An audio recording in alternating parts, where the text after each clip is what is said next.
بسم الله الرحمن الرحيم. الحديث الثامن حديث جيد تبون إلى الدكتور عن ابن عمر يتام ابن عمر رضي الله تعالى عنهما يرمين اللون مكة عندي ابن عمر كعبد الله يتي أن رسول الله هو النبي صلى الله تعالى عليه وعلى آله وسلم يا الله جولي مكو كانكو الله وتودو جولي الله مكو أن كانكو يجيبر مكو نسينا به قال الله ماكي أمرت نياميرانا كو همبو نياميرون لارو كو الله ونياميرون كو هادن لارو يا الله ياميرينا كو بانا أندا نونكو هندي أندا نون دياميرون كو الله هادون كو الله أمرت نياميرانا أن أقاتل الناس من حبتا يندبن حتى يشهدوا هذا سيد أن لا إله إلا الله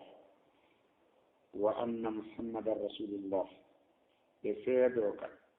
بسيدو بوولك هندك مقبل وان برغتيدو على سيونا الله محمد كنراد الله ويقيم الصلاة بني بيجلد ويؤتي الزكاة بيتزكى فإذا فعلوا ذلك سيدهو يدو كتجان تالدو عصموا حرائبه سمي من أمين دماءهم إيجي مقبدين حرائبه سمي أمين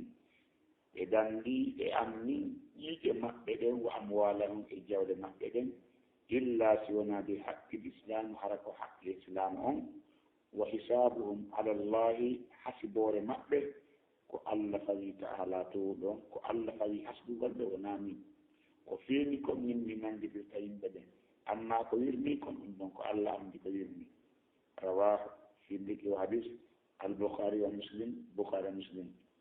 yirte den hadith on si bangi min seeda ko famude ko do hadith si pourquoi no wodi karmo ko be ko yewdi reji buli e on de hadith wonde hadith en tongora e piiji go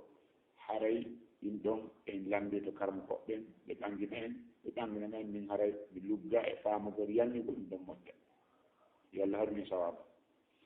an ibn umar jettam ibn umar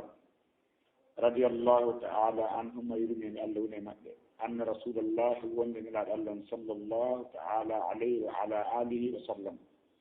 yi allah subhanahu wa ta'ala wadi kisale makko ko dendire makko fof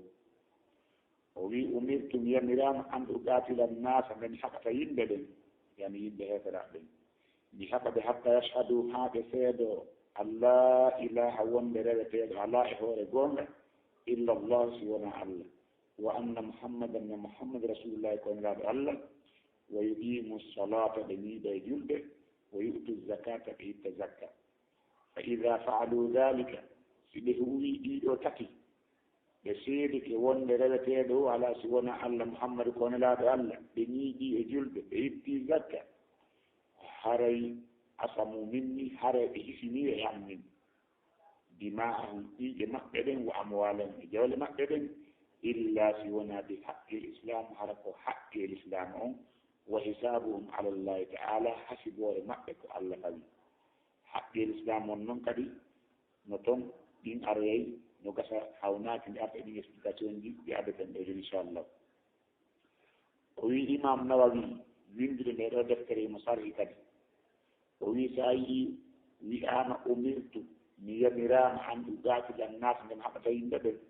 حاك فين حديثي وني دليل وني دون دليل ون ذل كند يميور من وصيغ منهم كنتين دي وندن وقتي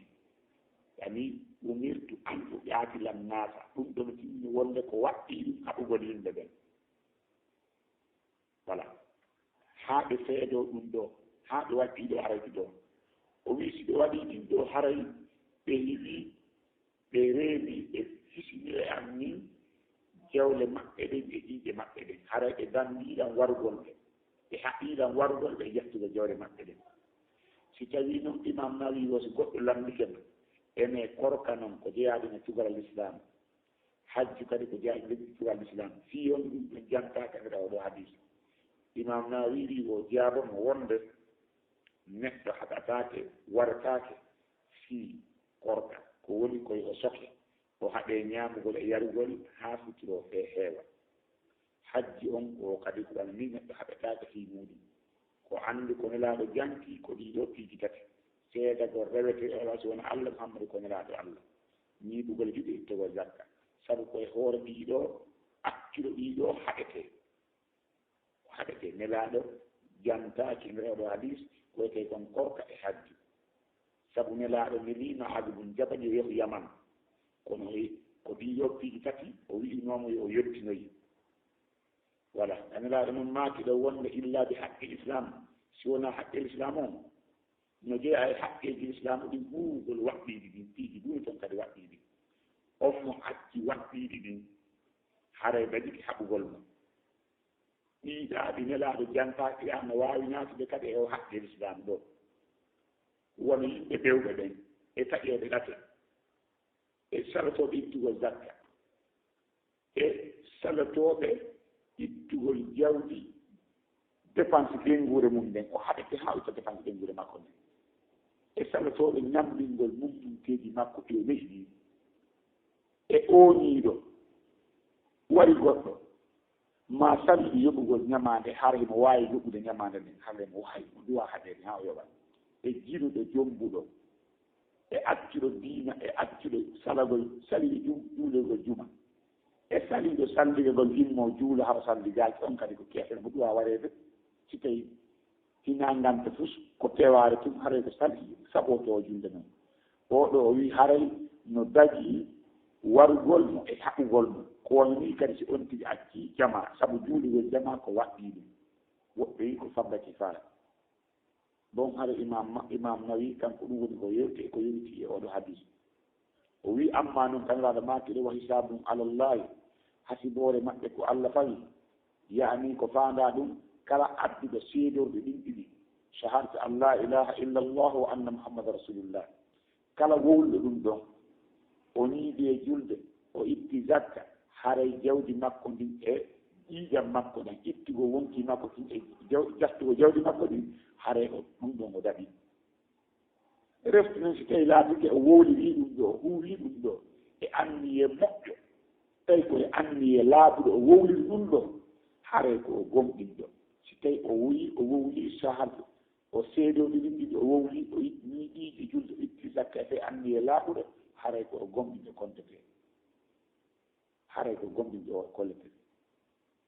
si tawi noon o huuliri huulgol kaafa tawi kulel wareede o huuri haray ko o naasɗiije haray ko Allah fawi hasbugol mo enen kan en fawaka daragol contrôle sécurité gurɗoji yimɓe ɓen haray oɗo hadis ko ɗo wonɓe daraɓe ɓe darni juuligol